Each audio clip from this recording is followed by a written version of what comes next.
Hey everyone, welcome to the Texans Fan Battle Podcast. I'm your host tonight, Matthew Briggs. Our original host, Crenshaw, is being a diva, so he is going to be a little late. But always with me, I got my other A1, Mr. Bo Diggity. What's up, bud? You're on mute again there, guy. Hey, yo, what's good, everybody? My bad. What's good? What's good? Long week, long No, week. bro. Hey guys, we got a special guest in the building. We got Mr. Joe George from 975 ESPN. You see him on the Killer B show. What's going on, Joe? What's up, guys? How you doing? Good. Thanks for having me on. Appreciate it. Hey man, thanks for jumping on. It's always a pleasure. How did you like the season, even though the Texans are out of it? Man, it was crazy. Like when you guys hit me up to come on the podcast, I was like, they might not even be in the playoffs by the time we do this thing. And then like it turned into like a season recap. Like the fact that, this last weekend was their last game of the season was absolutely incredible. They had a great season. Like going in, I thought 7 wins at most. And that was because it's just like they're a young team. Rookie quarterback, rookie head coach, rookie OC, like they're gonna struggle. But then, like C.J. Stroud's he's a superstar, and it's just this season was absolutely incredible, man. It was awesome to watch, and it was a fun one for sure. Yeah, if you told me that the Texans would be knocked out of the playoffs from Lamar Jackson in the divisional round, I would say that was not on my bingo card. So I would have been out. I agree with you. I thought 7 wins. The floor, and the ceiling, maybe 9, 8 wins.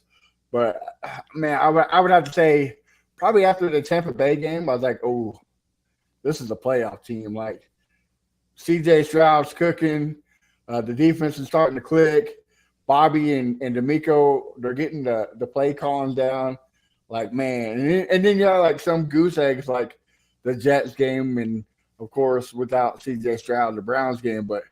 Man, it was so exciting. Like I tell these guys, this season was probably the most excited I've been as a fan. Yeah, dude, it's been so great.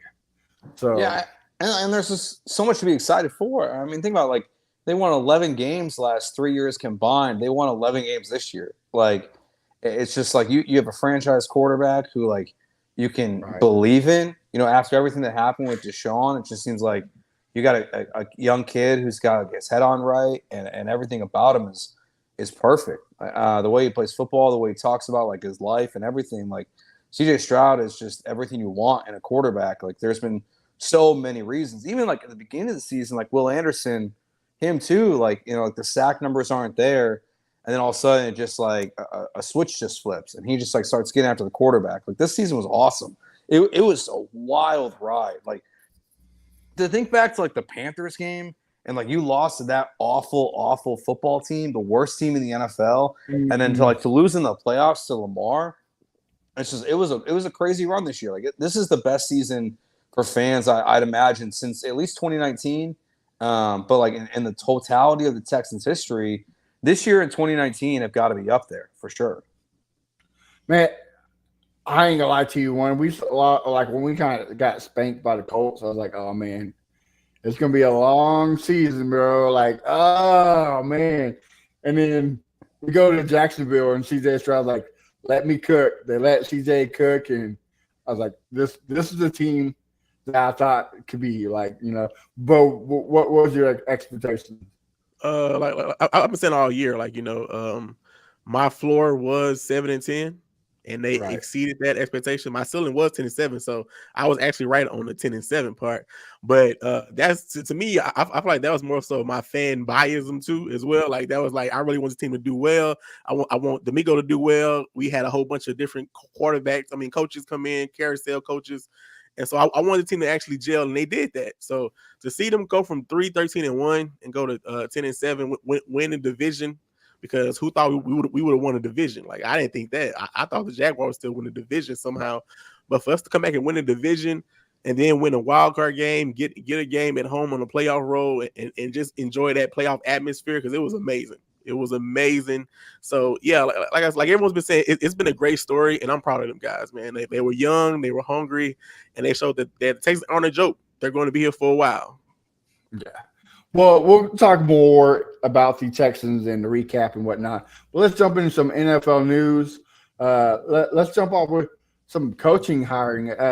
Matter of fact, before we came on here, it just announced that Jim Harbaugh to the Chargers. Joe, I'll start with you. Are you surprised with the Harbaugh hiring?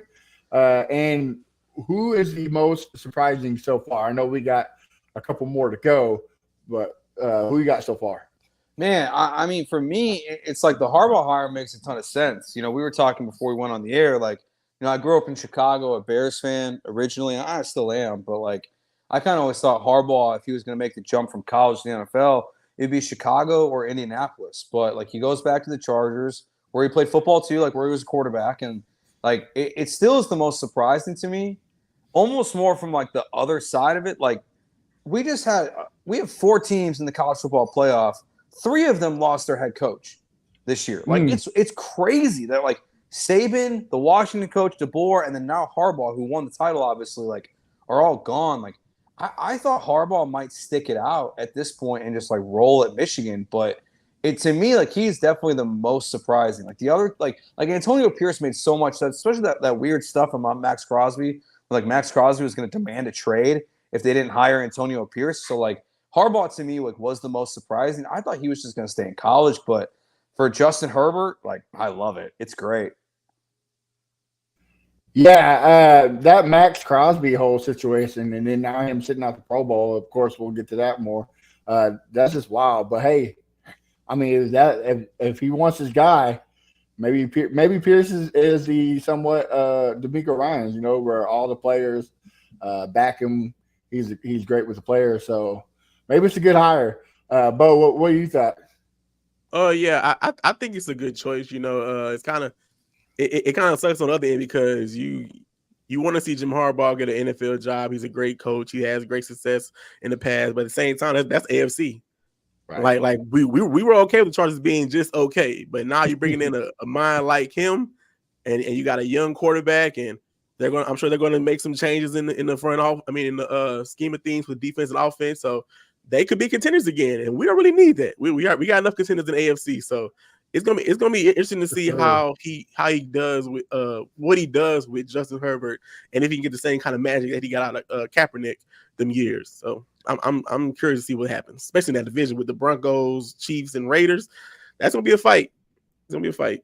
No, don't get me wrong. I think Kaepernick was a good quarterback when he was in the league, especially those 2 to 3 years.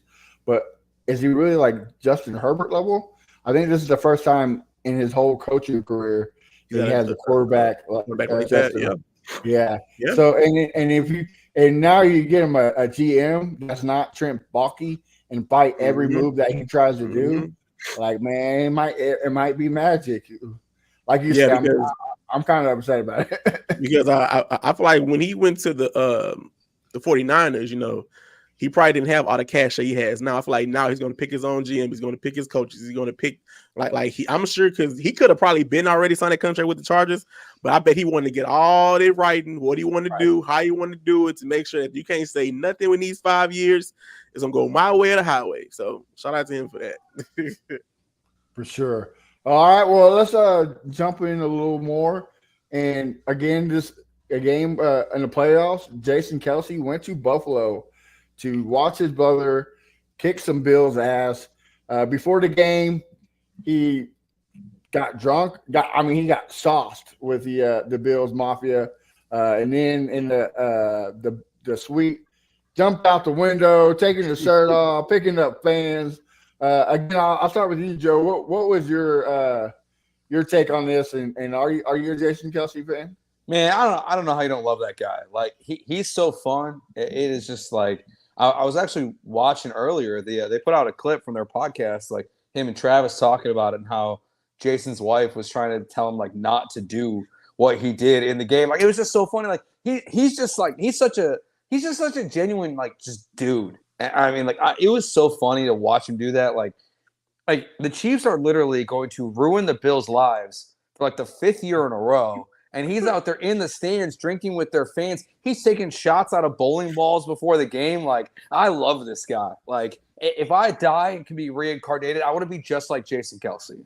Like, that's what I've realized. Like, Jason Kelce, like, lives the best life. So it was awesome. It was so much fun.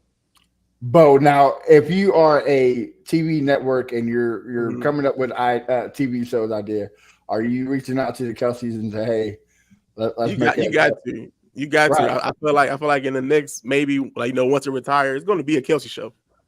Right. It's going to be a Kelce show. Like they love the mom. I mean, the dad, he stays in the background, but they love the dad too. But it's going to be a Kelce show. I mean, they got the podcast. Podcast is going crazy with the what is the Heights? Is that what it's called? I'm mistaken. Yeah. Heights, something like that. Yeah. So amazing clips from that show. Of course, you know, their brother, so chemistry is off the charts. So yeah, it's going to be. It's kind of like, I feel like they got to be the new favorite brother pairing since the Mannings, right? In my opinion, I feel like they are slowly about to jump over the Mannings of lovable brothers. So they're very down to earth. I mean, it's nice to see Jason Kelce because with like years before, no one knew Kelce had this kind of, you know, personality. You know, well, Jason. Everybody knew Travis was, you know, he go all out and he all in the business and he know do what he's doing. But no one saw Jason doing that. So it's nice to see Jason actually getting, you know, his personality shown as well. So they're amazing. You can't hate them. Yeah, and the way he loves is the fans, right? Like it's genuine. Like it's not fake like you see some players. I mean, he won Sexiest Man Alive. Like, dude, the dude looks like me and you guys. You know, like to pull that off, bro. Like, shout out to the old lineman Bills, man. Shout out to the old lineman Bills. Right. That bring the dad bod back, bro. Like, you know, he's doing us big boys a favor, you know. So I like, and not just him, but like you said, his mom's on there. It's hilarious. When his wife is on there, like it's good. Hope like it's something I can let my kids watch and not be worried. Like it's not like Keeping Up with the Kardashians. Like I think it's something that, you know, we need, especially as NFL fans, because a lot of people I've seen are excited about this whole Taylor Swift and Travis Kelce because a lot of people's daughters are now wanting to watch football because they want to know what it's all about. And hey, if that's what it takes to get new fans, like if that's what it takes to get my 6-year-old to sit on the couch and watch football with me, let's have it. I'm all for it. So shout out to you, Jason Kelce. Thank you again. Real quick for our diva, Crenshaw had something to say. KC to the Bills is what Golden State was to the Rockets. Yeah, man, it's terrible. Yeah, kryptonite. Speaking of that, the playoff picture. We'll jump more into the Texans and Ravens game, but man, I thought this was some good football this weekend. Bo, I'll start with you, man. What game did you like the most, and who you got going to the Super Bowl? You know what? I enjoyed the Buccaneers Lions game. That was a good game. They battled to the end. It was it's just nice to see the Lions win, man. I know I'm a Texans fan and everything, but to see, you know, their years in the NFL and them being a butt of a joke for many, many years, not winning the game and one season, and everybody just down on that line. So it was nice to see the Lions playoff game at home. They won a division game, and so all the fans are just ready. You can tell the Lions fans won this Super Bowl badder than anything ever. So it was a good game, and I mean, I can't pick the Texans versus Ravens because that was the first half was nice, but the second half was a horror show. Yeah. So I'm gonna go with the Lions and the Buccaneers. That was probably my favorite game. Okay. And who got going to the Super Bowl again? Going Super Bowl. I got the Lions and the Ravens. Actually, I do not want to see Kansas City again. As much as I love Jason Kelce, I don't want to see Travis Kelce host up another Super Bowl trophy. I just can't. I can't deal with that right now. I just my heart cannot deal with Pat Mahomes, Andy Reid just holding up that Lombardi trophy. I just can't deal with it. Having some Patriots flashbacks, huh? Yeah. Joe, same question, man. What was the most exciting, and who you got in the Super Bowl? I mean, I think it's hard to ignore. Like Kansas City Buffalo was awesome. Like that game, like two of the best quarterbacks in the NFL. It was super fun. I mean, both those teams, like they played really great. Honestly, all 3 games besides the Texans games were really good this weekend. Like the Texans game was like you said, man, Bo. Like it was the first half was awesome. The second half was just a disaster. But the rest of the weekend was sick. Like it was a great wild card weekend. Like I think all 3 other games were decided within a touchdown. So, but like it's Patrick Mahomes and Josh Allen. Like you can't ask for much more. For the Super Bowl, that's a good question. I'm gonna go. I have a rule in life, okay, guys. I didn't bet against LeBron James until after he started losing in the finals or in the conference championship game. I didn't bet against Tom Brady. I'm not going to bet against Patrick Mahomes. So I'm gonna go Patrick Mahomes and the Chiefs. But I'm gonna go Lions, man. I'm gonna go Lions over 49ers. Like, dude, Jared Goff has got something cooking this year. Like, yes, he does. Yeah, they got. I don't know. Yeah, like. I love Dan Campbell. It is that guy is so much fun to watch. The biting kneecaps, man. He's biting kneecaps. Biting kneecaps, man. Like, and maybe it's something about like D'Amico now, but like I'm loving all these linebackers coaching. You know, him, Dan, like Antonio Pierce, D'Amico, Dan Campbell. Like, I love this like linebacker takeover. So I'm going Lions Chiefs in the Super Bowl. Okay. Yeah, I need the Lions to win because that'll give me hope that the Texans gonna win one. Yeah, sooner or later, man, because they these teams. I'm tired of seeing the Chiefs win. So give somebody else a chance, man. Somebody else a chance to win the trophy, man. I gotta go with the Packers and 49ers. Jordan Love, man, he's been on fire this playoffs and the last end of the season. The dude, like I've been saying, the Packer organization must have made a deal with the devil because it's ridiculous that 3 generational quarterbacks. In a row, like you go from Favre to Rodgers now to Jordan Love, it's just stupid. I hate it, but I also you're telling me, man. Yeah, right. You used to be a Bears fan. You're telling me, man. Right? Like, it makes me sick to my stomach that like they got another quarterback. I can't get one. Right. I can't get one. They got 3. That's how I felt with Texas fans for like going straight from dealing with Peyton Manning all those years. Like, okay, we got a break. And you tell me for the draft Andrew Luck, it's like you got a 1 year break while he had a broken neck. Like that's all you got. For real. But the Super Bowl, like, I want anybody but I want the Chiefs and Lions because I don't want the Ravens and the Niners because you got all these people. Oh, it's scripted. Oh, look, the colors is purple and red, so it's gonna be the Ravens and Niners. Like, bro. Put the paint down. Get your tinfoil hat off. Like it's not that serious. So give me look, Bo. I live in Kansas City, so I feel your pain. I hate it. Like they're like Cowboys fans up here, bro. Like it's crazy. This preseason, you have fans saying that Patrick Mahomes was going to have a bad year because the backups had a better QBR rating than he did during the preseason. Like, oh, that's great, bro. Like, I love me some CJ Stroud, but if the Chiefs say, "Hey, do you want Patrick Mahomes?" I'm like, "How much do you want? And when can we get him, bro?" Like, you know what I mean? Like, Patrick Mahomes is. But see, this is my thing, man. Like, when they had Tyreek Hill and Kelsey, I was like, okay, there's a juggernaut. You can't do anything about that. You can't do anything about a great tight end and a fast receiver doesn't go behind your defense like a blink of an eye. But once they let go of Tyreek Hill, I said, okay, there's a chance. He's going to be mediocre.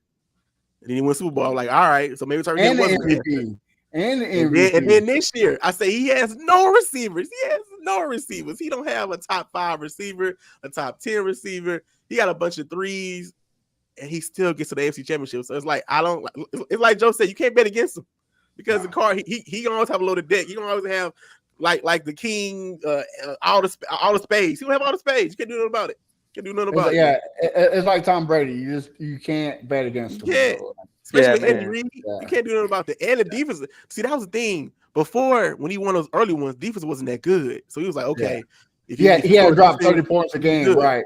Right. And now the defense is amazing. So it's like, bro, what can you do, man? What can you do, man? And it's crazy. It's like they just like he's like flipped the script of Brady. Yeah.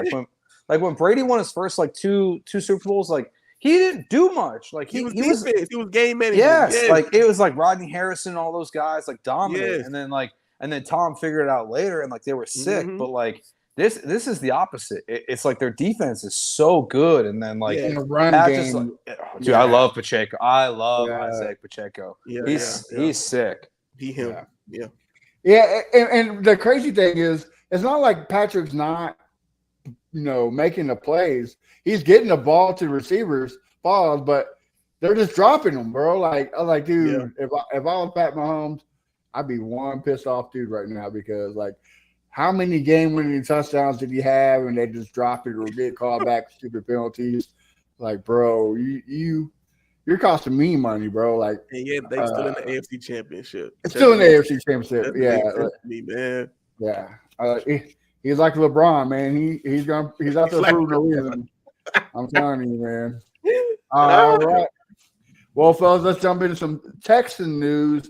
Today, Will Anderson, CJ Stroud was named PFWA Rookie of the Year. Joe, you're our guest. Are you shocked? No. It's like I'm curious what the rest of it looks like. I know there's a couple other Rookie Year awards, but like the one they'll do at the NFL Honors. But like, I get the argument for Jalen Carter, but like when you look at the numbers, Will Anderson had a better year. Honestly, like it's not being biased. Like he was just a more impactful player. And honestly, I think like you got to ding Jalen Carter for like how bad that defense was. I know it's not his fault, but like that defense fell apart. He was supposed to be like the added piece of the best defense in the NFL. They're making DC changes. Like I'm not surprised. Like frankly, like I think the Texans should win all 4 awards. Like they should win Offensive Rookie of the Year, Defensive Rookie of the Year, Coach of the Year, and I think Nick Caserio should get Executive of the Year. Like it's either him or Brad Holmes from Detroit who should win that one. That one's tight to me, but like to me, like I'm not surprised. Like it's super well deserving, and like what's crazy about it though too is like if CJ didn't win it, I wouldn't be stunned. I know he's going to, but part of that's just like the respect I have for like Puka Nacua. That guy's a monster for the Rams, and like CJ Stroud, like his year was just still so much better. So I'm not surprised at all. Yeah, I mean he might get like maybe 2 or 3 votes for the MVP. Yeah. But just to get his name mentioned like mid of the season that he was probably going to be an MVP candidate is just it's crazy. Like you never hear that at all, And for him to come out to do that after, like we've been saying, 3 years of Davis Mills and what Deshaun did to us, it's refreshing. So, Bo, what's your thoughts on it, Bob? Yeah. You have to give it to CJ. I believe CJ. The NFL just, I guess, I don't want to say promotes, but they push quarterbacks when they're going to do a receiver, regardless of the award. I mean, like you said, Puka Nacua had a great year. You can't take no away from that because he had an amazing year. He was off the charts.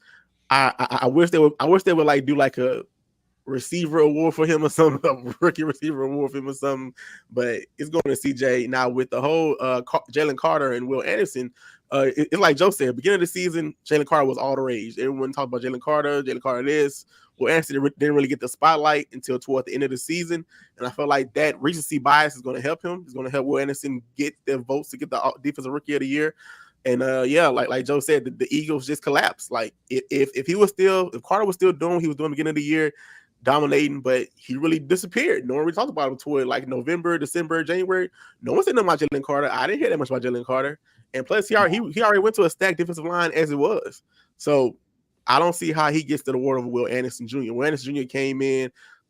It was a little slow because I feel like he was learning his way and wasn't really, I don't say not going full potential, but he was just trying to figure out what works for him and what doesn't. So toward the end of the season, you saw his moves, finesse moves, spin moves, chop moves. He started working more and he started getting home to the quarterback. So I would say give it to Will Anderson Jr. and CJ Stroud. Why not? Because the Jets had Gary Wilson and Sauce Gardner that one year. Might as well give it to the Texans. Shoot, at this point. Yeah, and just because of CJ, like I know that this is not the reason why they're giving to him, but CJ Stroud's character is so humbling and it's fun to watch. Like I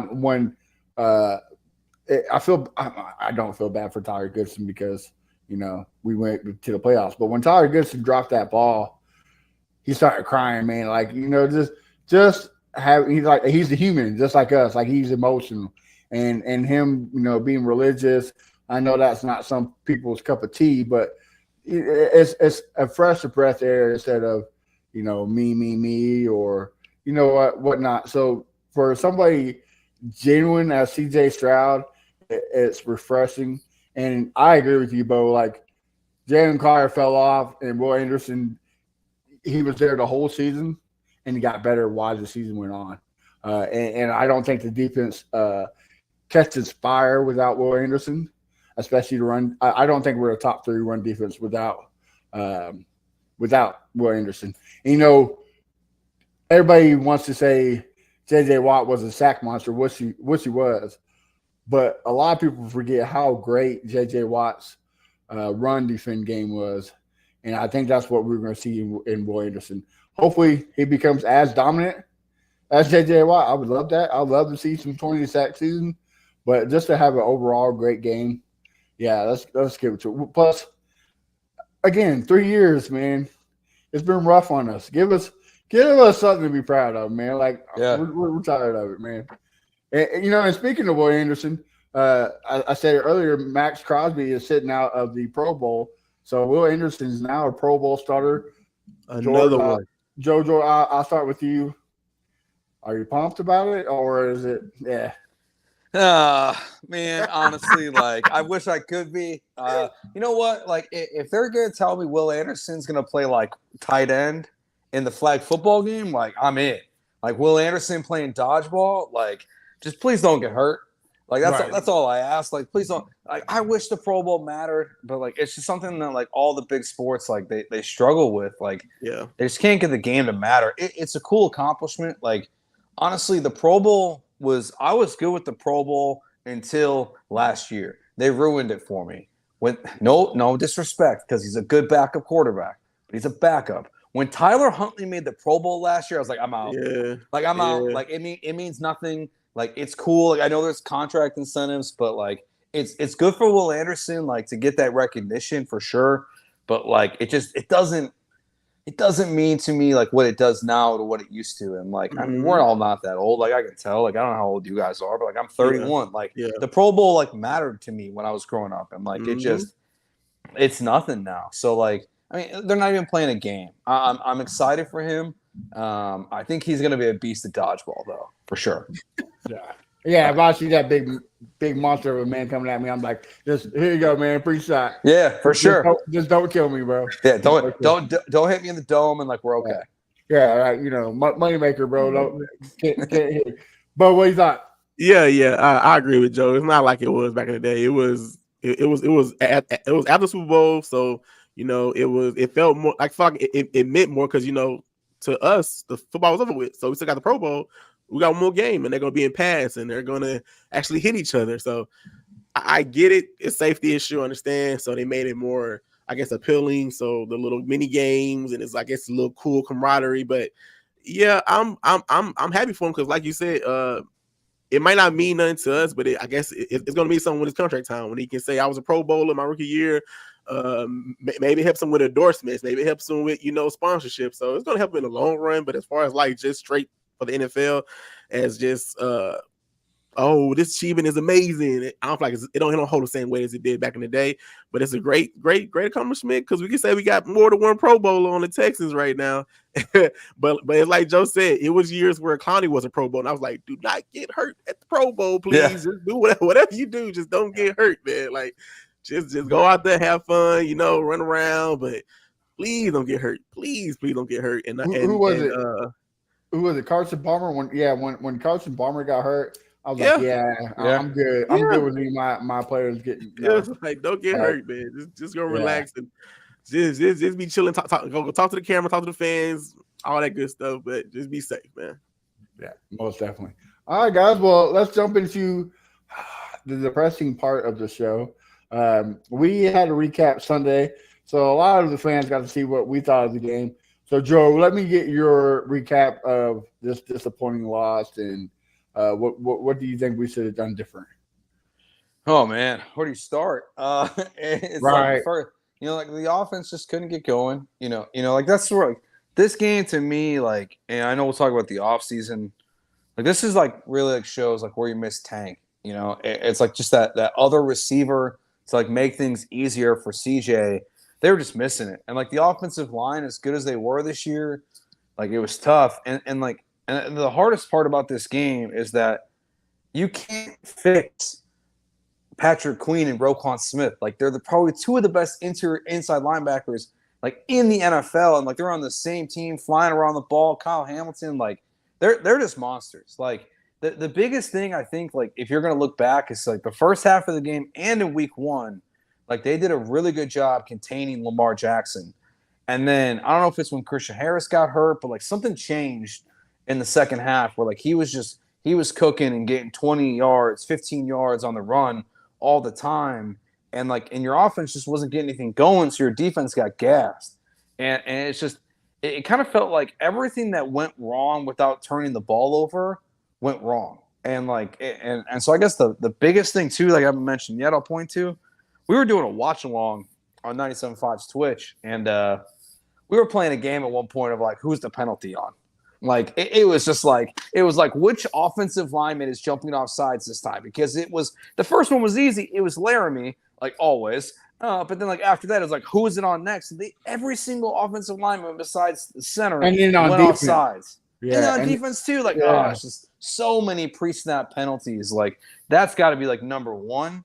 On a positive, like that's why I think it's good they played in this game, guys. Like, you know, like you got to play in an environment it's crazy. Like you got George Fant pointing to his ear on camera that he can't hear. Like D'Amico, CJ, this whole team, they learned a lot from that game, I hope, you know, in terms of like dealing with a crazy crowd. So not a lot of positives, honestly, in that one. But it was tough. Steven Sims was great.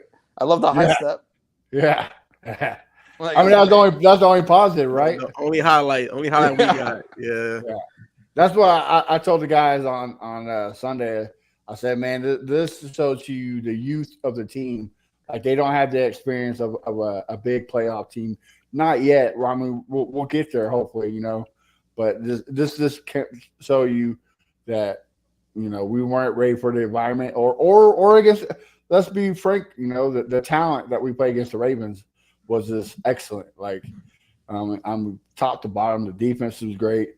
Everybody can say that the Browns was the number one defense. But to me, I think the Baltimore, they had the better defense for sure, and it showed. Like Cleveland couldn't stop C.J. Stroud, Baltimore did, and they had a game plan. They got it cooking. Bo, is there anything you want to add to this game? The only thing I want to say is that I don't know what it is about Houston sports, but they always leave us with like an embarrassing a stat line or something. Like with the Rockets, it was the missed 27 threes in a row. And the Texans, man, of course, you can also go back to the Chiefs where they came back from being down 24-0. But I felt like, I guess it didn't really register to me till Monday when I got those comments like, y'all didn't even score offensive touchdown. I was like, oh my God, we didn't score an offensive touchdown. It was only a special teams touchdown. So, so it's just one of the things, man, where I felt like I wish we at least scored. I wish we would have at least scored one offensive touchdown because they're gonna hold it over our heads forever. Y'all didn't score one touchdown on the Ravens defense, so. It is what it is, man. And it's just things like we all know it, but we're the youngest franchise. But 0-5 in divisional rounds, man. Divisional round, we have not won one divisional round game. But I have a lot of Colts, Jaguars, and Titans fans. They always brag about, we've been to the AFC Championship game. That's cool, man. Like I don't mind not making it to the AFC Championship game because if I go, I want to make sure I want to win. Right. I don't want to be third place runner up. Like I want to be numero uno. Like put me in the Super Bowl. Like I don't care about making it there. I want to win there. Yes. So I'm not too upset about not winning the divisional round because like we've been saying, watching CJ Stroud, the future is bright. Like I'm excited. I'm excited for the things to come. I think we got our forever coach. You know, we got the franchise quarterback. It's exciting. It's so exciting that this game was the most viewed game. I think they said like 4 years or 5 years. So, I mean, that's just testament of what this team can be. So, I'm excited. Joe, is there anything you want to add to this game? No, I mean, like I think you guys kind of hit it there. Like, yeah, like the game sucked, but like it was a great season, and like I still feel like coming away from this game, it's just like, like it's so funny, like being like in the participation trophy like age class. But like I kind of feel like that way in this moment. Like it's like you're the second worst team in the NFL. You won in 2022, like you won a playoff game in the 23-24 season, and then you get dog walked by the Ravens. But like it was a great year, and like so even though like that game was still so bad, it's like there's still some like it was 10-10 at halftime. Like like you're still in that game. Like if CJ Stroud like. You know, like I know there's that like the double reverse flea flicker thing they were doing or whatever. Like, if CJ Stroud like makes a better throw or George Fant makes a better block, that's a touchdown. And like, and who knows where the game is? You know, at that point. So it sucks. Like that game sucked. There's really no other way to say it. But like, I still like the future is so bright. Like it's all right. And like you said, man, if we had a Tank Dell. Yeah. Or another weapon, or even if Dalton or Schultz could catch the ball, I'd say a glimpse of a running game, right? Like half of a running game, not even a running game if the blocking can be there, bro. Like Singletary can make something out of nothing, but you got to give him time to do that, and they didn't give him nothing. And poor like the offensive line didn't give up no sacks, but 13 hurries? Yeah. That's insane. Yeah, CJ was fighting for his life the whole game, man. Yeah, I don't think he was comfortable with not one point dropping back. Like every time I saw him drop back, he running to the right. I'm like, oh, okay. All right.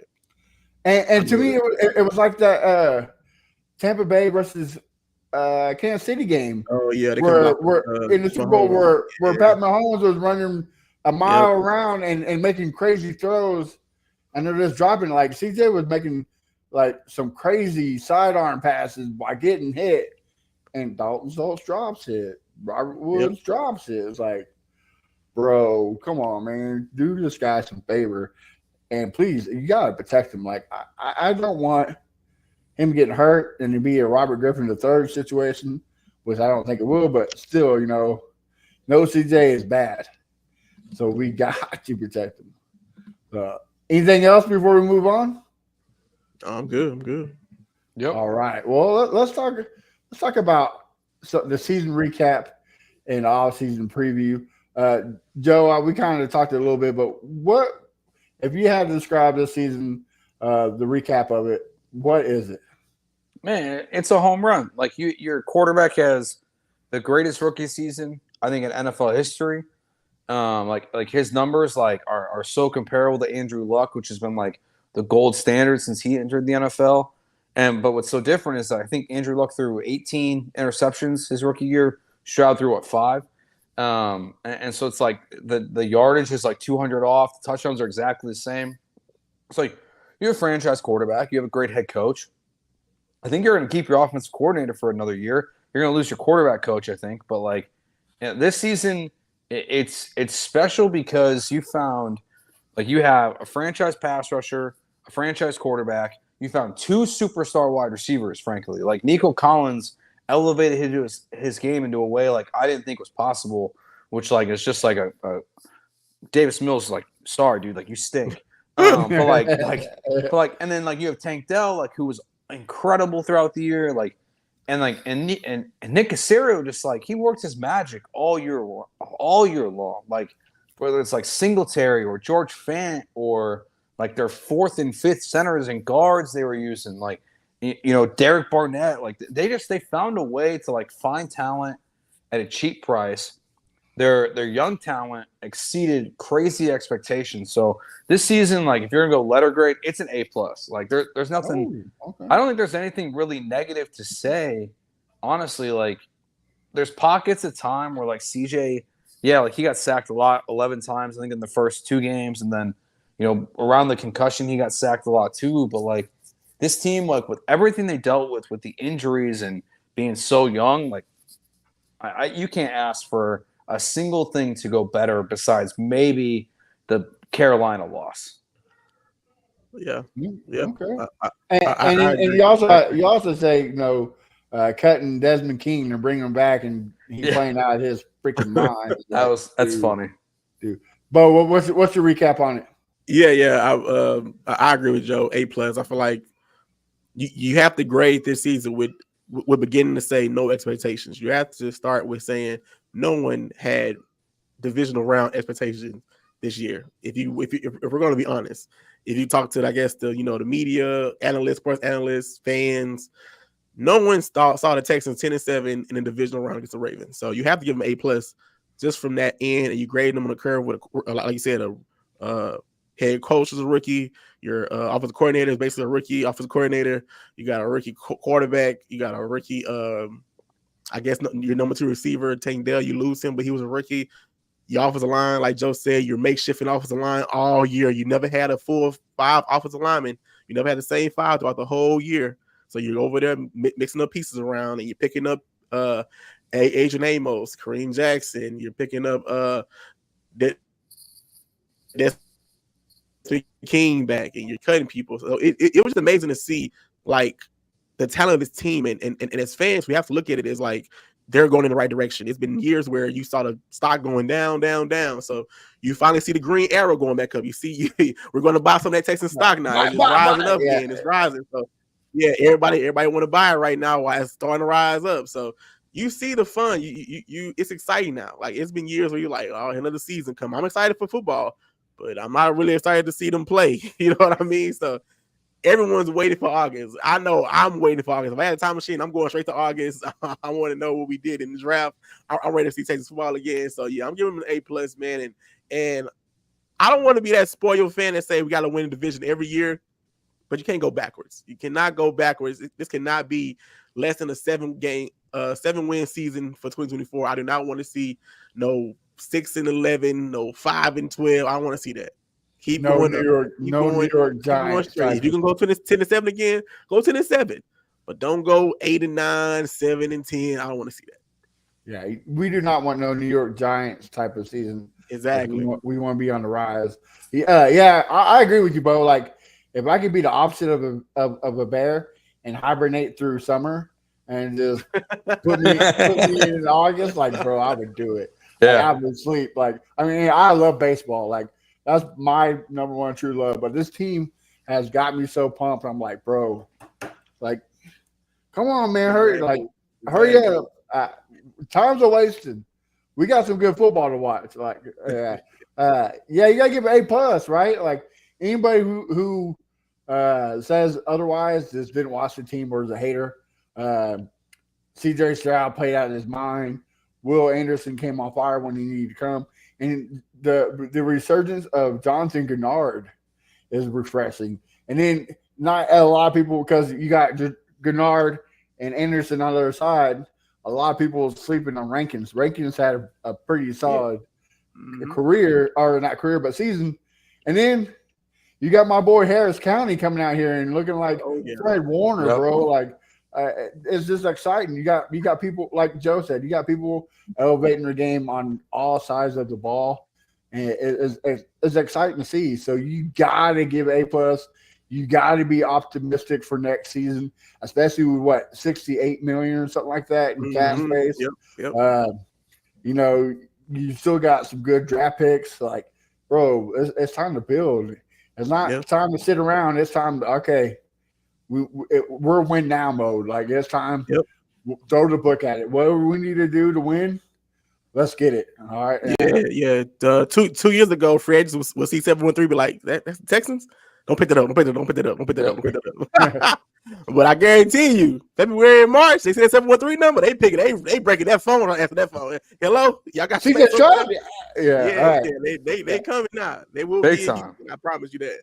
Yeah, man. And it's like, and it's funny, like, we were going over all those players. Like, the one guy none of us have mentioned yet, or like, who has been like, it was probably the best story, because I remember week 1 going on 97.5 and being like, should Nick Caserio be on the hot seat because Derek Stingley Jr. doesn't play football? And then this dude came back like a monster lockdown corner. Like, it's just another player that like when he's on the field, like, you saw everything we wanted to see out of him from last year. He was incredible too. Like, it's hard to be negative at all about this team besides that one game. I agree.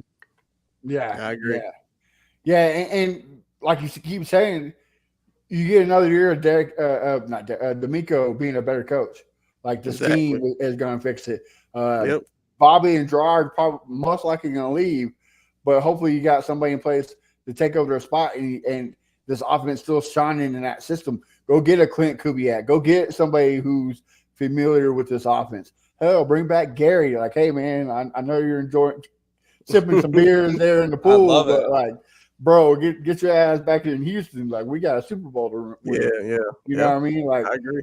It's exciting to be a fan. And let's keep it going. We got 36 impending free agents. Joe, I'll start with you. Who are some of the guys we should bring back? Oh man, I mean, that's where it's like, I know they have a lot of cap space, but like it's not going to go as far as people want it to go. To me, like as much as I liked him this year, I'm gonna start with like I'm a no on Grenard. I think he's going to cost 15 to like I think he's going to cost like 15 to 20 million, and like if you have $59 million in cap space, like that's a lot of money you're going to lose in that one player. And like we have like Derek Barnett, who got 3.5 sacks, I think it was, like since he became a Texan. I think you can draft someone at 23. So like to me, like that's where the first guy where I say no to. My automatic yes is Blake Cashman. He's number one on my list. Like that's a player I fell in love with this year. I'm whether it's King or Nelson, I think it's important to bring back one of the two. Like I'm not picky about either one, but like I think having to replace two corners in one offseason is a tall task. So like I feel like you got to bring back at least one of them. And then like I'm kind of a mixed bag on Schultz. Like I know he's the big name. Like he has the dropsies a little bit. I'm curious what his market's going to look like. Like if you can get him a reasonable deal, like I'm all for bringing Schultz back. But like to me, like Blake Cashman, I can't remember if it's Rankins or Collins is a free agent. One of the two is bring them back because I think those are both good players. You want to have both those guys on this team next year, and then either Nelson or King for sure. All right, Bo, what about you? What you got? Yeah, I agree with Joe about the whole Grenard. Injuries, man. I just, your best availability is availability. Your best ability is availability. So if you can't stay healthy, what's the point of me giving you all this money just to keep you here? You know what I mean? Like I feel like yes, it's nice to have two bookends to go get the quarterback. That's cool and everything. But if you can find the edge or trade for one, get one in the draft, I say go with that one. Go with some fresh legs and see what you can do. Pair him up with Will Anderson Jr. You got two fresh legs on the edges now, and you don't have to pay them no crazy amount of money. I would love to see Nelson come back, but I feel like it's probably gonna be a standstill in the whole negotiation with that because he was even mad beginning of the season before he had a great season like this. Before he had a pick sixes and interception. So I can just imagine what that's gonna be like with Nick Caserio and Steven Nelson. So that might be far-fetched as well. He might go somewhere and leave if he don't get the deal he desires. So yeah, if you do lose Nelson, bring back King. I feel like King fits well in D'Amico's system with blitzing off from the cornerback nickel position. So you need to have him. I love Cash, but toward the end of the season, I guess injuries bit him a little bit, so he really couldn't keep up with tight end like he did in the early of the season. But he's a hell of a player. He showed that this year he's worth some money as well. So it's just hard when it's a whole bunch of 1 year deal people on your team and they all just go crazy at the exact same time, especially with this defense. Yeah. So my vote is let Grenard walk, sign back Nelson. If Cash walk is fine, because I feel like we got Toa, Harris. I like him too. Perriman. So I feel like they can work with that. I don't know. Is Perriman a 1 year deal? I think he is too. Like I think I wouldn't be. I mean, of course, it's gonna hurt to let Cash go, but if it's not possible, then I think we'll be okay. But is Singletary a 1 year deal? Yes. Oh yeah, he is. Ooh, I need to do offense. So like offense is like Schultz, Noah Brown. Yeah, offense. Yeah, Schultz. Let Schultz walk. Yeah, I'm pretty okay. Get a rookie tight end in here. You probably get more out of rookie tight end than Schultz. Like Crenshaw said, go get Noah Fant. That dude secretly balled there in Seattle. Interesting. Very interesting. Yeah. Yes. Yeah. He is super talented and has been very wasted in underrated. 2 stops. Yes. But there's one guy we guys haven't mentioned yet. Who? Kaimi Fairbairn. Oh, you bring him back. You gotta bring it back. Even if it's the franchise tag, I bring it back Kaimi Fairbairn. We saw the Patriots do it. I will franchise tag my kicker. He has to come back. Bro, I'm doing like I do in Madden. Look, I give you 7 years for $2 million, bro, a year. After experiencing Matt Amendola, I'm doing whatever I can to bring back and Johnson. You gotta keep Kaimi. You gotta keep Kaimi. Yeah. And Johnson, you gotta keep those. You gotta keep the. I think they're both free agents. Yeah, you gotta keep Johnson too because he's a hell of a punter.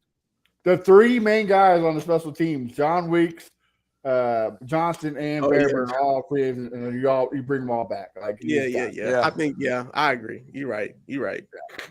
And I agree with you. You gotta bring Singletary back, just because he knows the scheme. And if you go get, I know everybody wants Josh Jacobs or Saquon Barkley. I just don't think the cap is big enough for getting those guys.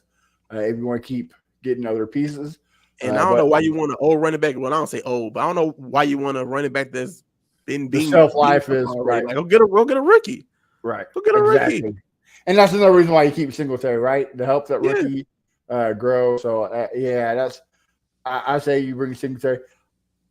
I agree. I kind of agree with you guys. If the Cashman is the right price, you bring him back. If not, same thing. I would entertain Gennard, but hey, all right, man, look, for sure. You've been here 3 years. You only played amount of games. Come on, man, help us, help you. Even if it's for a 1 year deal, Casario is notorious about 1 year, $8 million or 12. I know it's not going to happen. $12 million. Do it. What's it going? But not even so much about the Grenard deal. I need Nick Casario to do is politely invite Larry Tunsil and Titus Howell into his office and say, "Hey, man, I need some of that money big back. Time. Big time. I need that money back. I don't care what we got to do. We got to slice it up, put some on the back end, give you a bonus. I need some of that money back. As many as false starts you took this year, we're going to take $1 million off. You got to, man. You got to knock out. Bro, he'd have no money left if you did that. We see the Saints do that all the time. They have no cap space. Then it's all the Rams work all these deals and make them signing bonuses. But Titus, Shaq, and Tunsil all should be given money back. Honestly, I agree. Yeah, and you're right. The Rams, they do it. The Buccaneers, all these teams that have made success into the playoffs, they do their cap hell, but somehow they if Tunsil will put half the effort he put in pass blocking and run blocking, it'd be a scare offensive line. Oh, most definitely. All right, we're about to get to the best part of the show, but before we get there, Joe, what is one draft pick you like us to get and one free agent you like us to get? All right. Draft pick. Honestly, I'm gonna go tight end here. I don't know where we're gonna have to take him because I know Bowers will be gone. But what is it? Sanders, the tight end from Texas. Yeah. I think he's a special player. I think that's one spot. Honestly, him or Jonathan Brooks. I know Jonathan Brooks is coming off a torn ACL, but I think he's a good player too. So either the Texas tight end or running back, I think makes a ton of sense. Wide receiver. I'm gonna give you a caveat here, okay? I'm gonna let out my anger and my frustration as a sometimes Bears fan. If Jalen Johnson and the Bears cannot get a deal done, you pay that guy a boatload of money to come here, and you have the best cornerbacks in the NFL. You gotta go Nelson. Yeah, Nelson's got to go at that point. Never do it, Nelson. Now, if the Bears, everybody except Stingley's got to go for John. Yeah. You know what I mean? Yeah, absolutely. But if the Bears, if they keep Jalen Johnson, the guy I'm most interested in, honestly, I don't think he's going to get a ton of money. I would love Michael Pittman. I love the wide receiver room already, but the idea of adding Michael Pittman to Nico Collins and Tank Dell, it seems impossible to do that. But he's not going to get T. Higgins money. So like I think he might be gettable if he doesn't get tagged by the Colts. So that would be like probably my 1A and 1B, honestly. Okay. Bo, same question. Draft picks. I haven't done my research that well. I'm guessing if we do not bring Dalton Schultz back, we need a tight end. But do you take that in the first round? If Bowers is gone already, probably not. So they'll probably go receiver.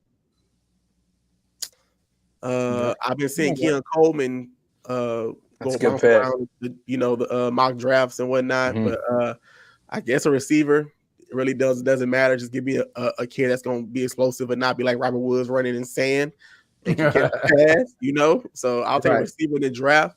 And for like a free agent, if there was any way possible, go get Chris Jones. If there's any way possible, if any way possible, that would be get Chris Jones. Could you imagine Chris Jones and Will Anderson Jr. on the same side of the field? Good luck, dude. Yes. So we need help. Even though, like you said, Collins and Rankin, they did great. They held down. It was anchors. There no Chris Jones is a game changer. Chris Jones is a game changer. Yeah, look what he did that defense. I mean, my God, it was insane. I gotta say, draft wise, like I think they're gonna be gone. But give me some Kool-Aid McKinstry from Alabama, especially with that Nelson go. Cooper DeJean. I would love to see him there. The white boy from Iowa. I know most white boys can't play cornerback, but he can. He can ball out for real, right? And plus, you can line him up as a linebacker, right? He's a good player. Yeah, like you got. But if those two guys, I think those two guys go in top 15. So give me a guy like Newton from, I think it's Illinois or Illinois,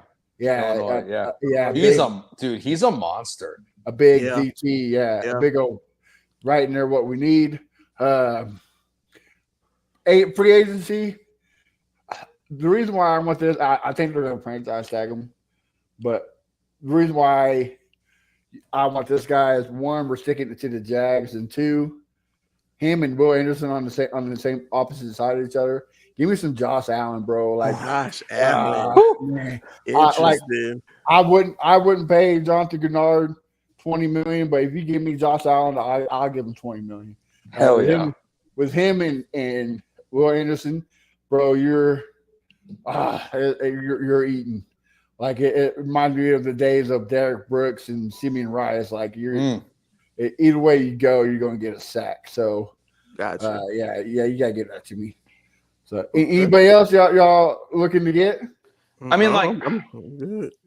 Not in like sorry if you guys were going to still talk about this, but like, go ahead. AJ Brown, I know like is being tossed around there. Like, I'm not an AJ Brown guy. Like, to me, like, it's too much headache. So is Stephon Diggs. Diva. But if you could get him for like, remember like when like the Raiders traded Randy Moss to the Patriots for a 4th round pick? Like, if you could get me like Stephon Diggs or AJ Brown for like a 3rd, like, yeah, of course. But like, I don't think that'll happen. But see with AJ Brown Diggs, what I've noticed with them, I've learned is like the beginning of the marriage is amazing. They're loving the quarterback. They're happy. They're enjoying it. Just grin like a chested cat. But toward the end, when the games matter and you're in the hole with a fox hole, get the ball right. It's the nightmare. I've seen. It's the nightmare on the sideline. And I do not need AJ Brown and CJ Stroud face. I'm about give me the ball like you're doing Jalen Hurts. Jalen Hurts just ignore him. Let him do his thing. and CJ would just be like, dude, well, like, I'm the best quarterback. I'm a top 5 quarterback in the NFL. Like, I'm going to throw it to the guys that open. And, like, AJ, if you're not open, like, you're not getting the ball. So, like, that's what would be tough. He's like, I'm going to go pray about it. All right? But, yeah. I want Mike Evans. Like, I know everyone's like, he's too old. Yeah. But the dude has not had a 1,000 under 1,000 yards. Come on back to Houston area. Yeah, come back home. Like, could you imagine Mike Evans teaching Tank Dell and Nico Collins, hey, look, this is what you need to do. And 13 available, right? No one's got 13. 13's available. Right. Like, no 13 available, Mike Evans, if you didn't know. And then you got the 713 connection, bro. Oh like, my goodness! Bring it back Oh, to yeah. yesterday. Because Yeah, Tank was supposed to be 13. That's right. he's supposed to be 13. He gave it. It's like Guy knew. He's like, hey, look, Tank. Yep, he knew. He's in 2024. Mike Evans coming. 13 got to go away. Go number 3, Tank. Yeah, I would love Mike Evans. He whispered to CJ. He's like, hey, CJ, tell Tank to take 3. Tank number 3. Next year, we'll bring Mike Evans into everything Exactly. to be graceful. That'd be nice. That'd be dope. I would love Mike Evans, like, because like he's gonna be shorter term than like T. Higgins, Michael Pittman. Like it's gonna be like a 2-3 year deal. Like, a lot of money, but like, you're right. It's like, but like, man, like he's so good. Like Mike Evans on this offense would be incredible. Mm-hmm. Crenshaw thinks he takes away from Tank. I don't. I think it'd be like I think he opens it up for Tank because you're gonna double team Mike Evans. Yeah. Who are you gonna double team Evans or Collins? So it's gonna open up for Tank.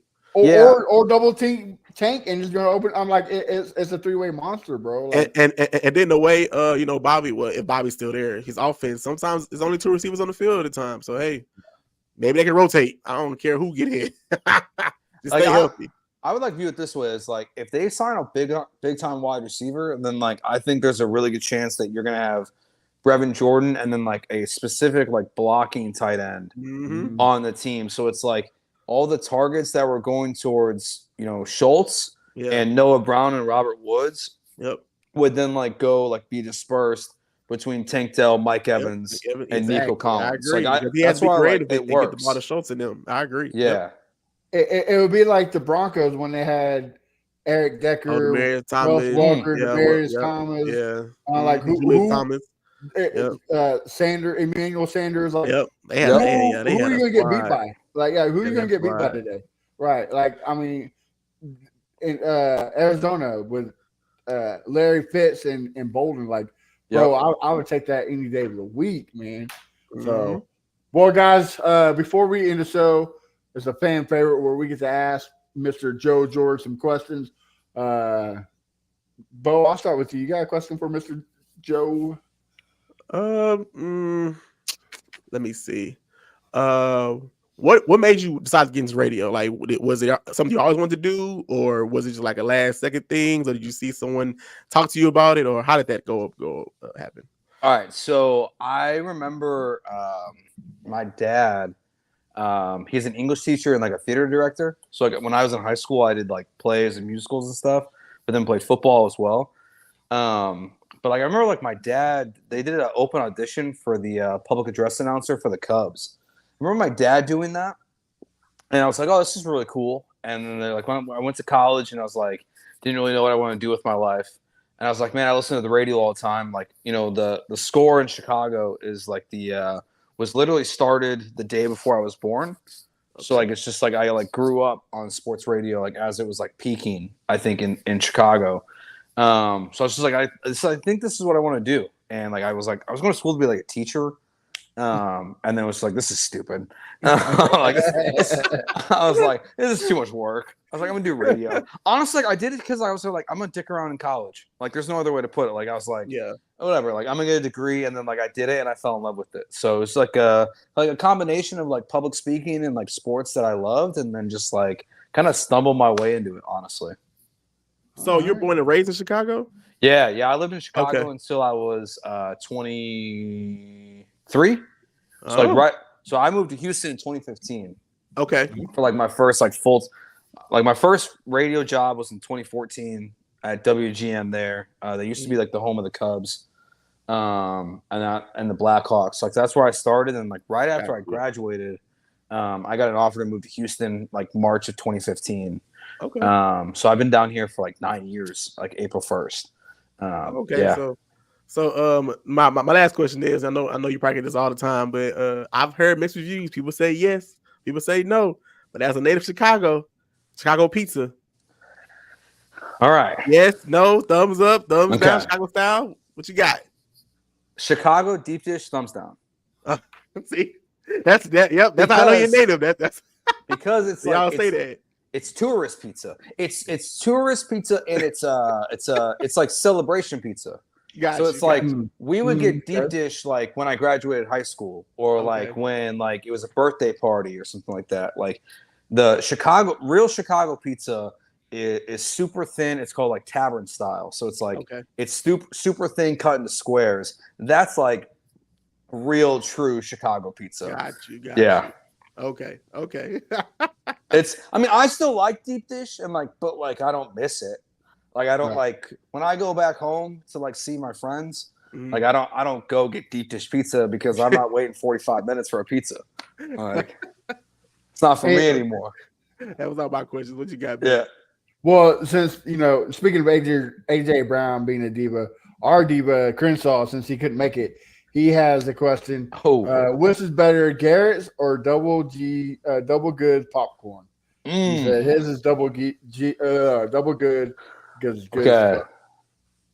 I still lean Garrett's, but part of that's because the only time I get it is in the airport. They have it at both airports in Chicago. So I always get it on my flight home. It's the only one I don't get it like when I'm like walking around the city and stuff.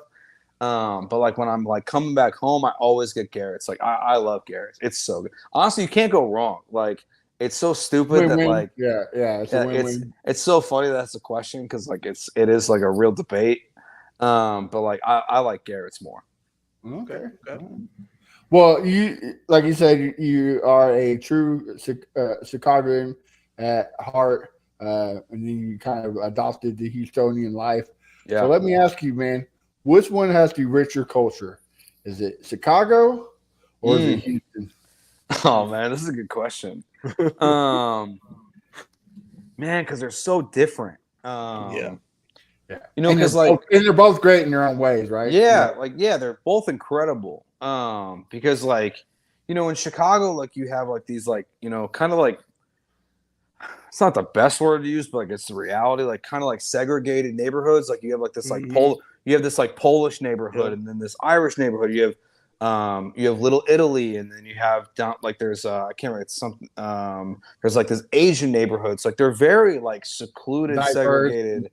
Like within the city and like all different like parts of it.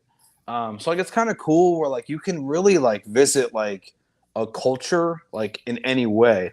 But Houston, it's like you have like this mix of like people from Houston, New Orleans, and like and then Tex-Mex and all this different stuff.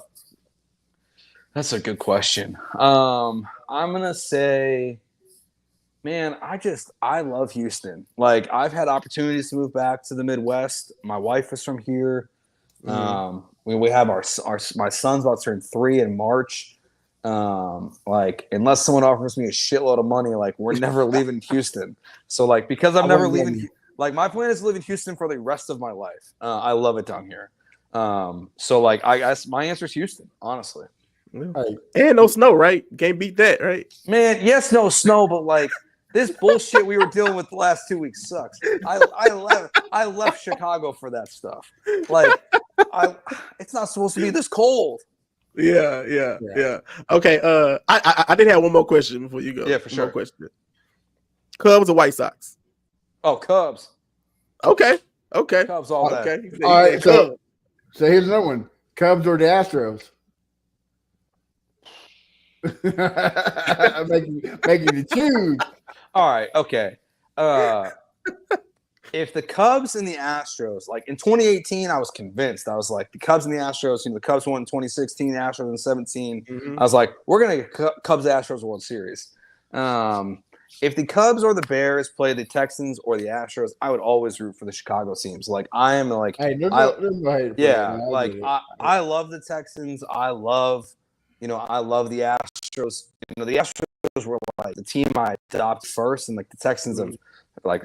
I'm the definition of bandwagon fan. Like there's no, I don't hide it. It's who I am. Like I've been in Houston for 9 years. Like I'm a bandwagon fan, but like I'll always choose the hometown team. Like always. Yeah. Like you can't not. Like there's no hate for that, bro. Like when the Bears come here, the Bears are playing in Houston next year. Like I'm gonna be at NRG at a Caleb Williams jersey. I think. We'll see. But maybe it's just I still have a Justin Fields jersey, so like maybe I'll wear that one. I don't know what I'll be wearing, but I'll still root for the Bears that one game. But I've got lucky. Like it's like my favorite part about this move for me as being a fan is like it was easy. it was easy to be a fan of both of all these teams because, like, the Rockets and the Bulls, like the heyday was the '90s. It's been middling since. You know, it's like Derrick Rose and James Harden like can't win it. The Texans and the Bears, great defense, shit quarterbacks. Like it's like they're the same franchise. And then the Cubs and the Astros were like both these teams tanked out at the bottom and then won World Series. The Astros just won more. And every other fan base hates both teams. Like everybody hates the Cubs, everybody hates the Astros. Like so like it's like it's just like really with the Texans and the Bears specifically, it's like the until this year for CJ Stroud and a little part of Deshaun, it's always been like great defense, bad quarterback. So like I get Texans fans. I've lived it my whole life. Right. You know it. I don't own a lot of jerseys that are not Houston Texans, but I do own the Chicago Bears jersey. Can you guess what jersey I got? Can I get like an era? 2000s. Defense. Yeah, defense. I think I know. What is it, Bo? It's got to be Urlacher, right? Nope. That's what? What? Urlacher? One number up. Oh, Briggs. Yeah, my last name's Briggs. Baby. Briggs. I got to represent. You know, I should have known. Yeah, I should have known. Briggs. You're right. I had to represent. You're right. I try not to tell people from Houston that I had an Eddie George jersey because my last name is George. I pretend like that didn't happen so they don't hate me.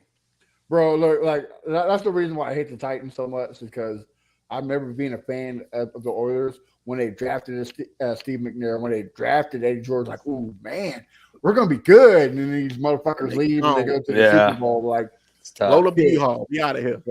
Yeah. So, Joe, before we leave, I got to ask this question because one's from Crenshaw, but two is just it's funny. Who you got, R. Kelly or Beyonce? Oh my goodness. What? Like, what? Crenshaw, what kind of question is this? Like, first of all, like you could take out the bad shit with R. Kelly. Like the answer is Beyonce. Like, I mean, like before R. Kelly was a terrible person, like he had some bangers, but like Beyonce's got way more. Right. Yeah, it's Queen Bee for a reason, right? Exactly. And she's from the greatest city of all time. So, yeah, no doubt about that. All right, Joe, why don't you tell us where we can find you and what you got cooking, so that way we can support you, man. Yeah, so I'm on Twitter, X, whatever, at Joe George Radio. I am the host of the Bullpen from 6 to 7, ESPN 97.5 Monday through Friday. Then I produce the Killer Bees the 3 hours before that from 3 to 6. So I'm usually on 97.5 and 92.5 from 3 to 7 in some capacity, pretty much 5 days a week. So you can always catch me there. All right. And Bo, where we can find you at? Oh, you can find me on all socials at Bo Diggity713. Thank y'all. And then you can find our Diva co-host, Crenshaw, at Fitford Crenshaw. He wants to ask all these crazy questions but not be here. And then you find me at A1 Day One Texans, and got a couple articles coming on the Fan Battle Network, especially about this amazing season for the Texans. And you can find the show everywhere at Texans Fan Battle. Make sure you hit that like button, smash that subscribe button, and support us. Guys, till next week, have a good week. Joe, again, thank you for coming on, man. It's been a pleasure. Yeah. Thank you, guys. Appreciate it, Tom. Thank you. We are out. They had a Pro Bowl for talk show.